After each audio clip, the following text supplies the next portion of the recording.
Hindi na nga ba in good terms sina James Reid at Liza Soberano?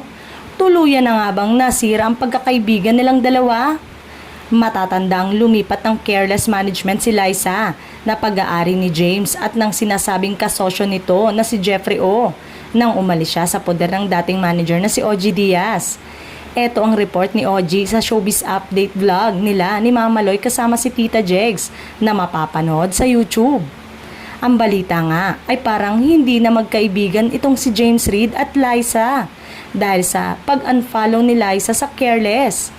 Ibig sabihin lang ay ayaw na niyang magkaroon ng koneksyon sa Careless na pag-aari ni James Reid. At ang balita ay si Liza ay nandoon at naniniwala kay Jeffrey O na ngayon yata ay nasa US. Matatandaang napabalita na nagkakamabutihan umano sina Liza at Jeffrey na ayon sa source ay siya ring dahilan kaya nakipaghiwalay ang aktres sa boyfriend niyang si Enrique Hill. Pwedeng mabago yung takbo ng isip ni Liza at bumalik siya rito at maging magkapareha love team ulit sila ni Enrique. Dahil feeling ko ay naghihintay din naman si Enrique kay Liza. Dahil grabe ang lalim ng pagmamahal ni Enrique kay Liza. Natanong ni Tita Jegs kung may babalikan pang karir si Liza dito sa Pilipinas.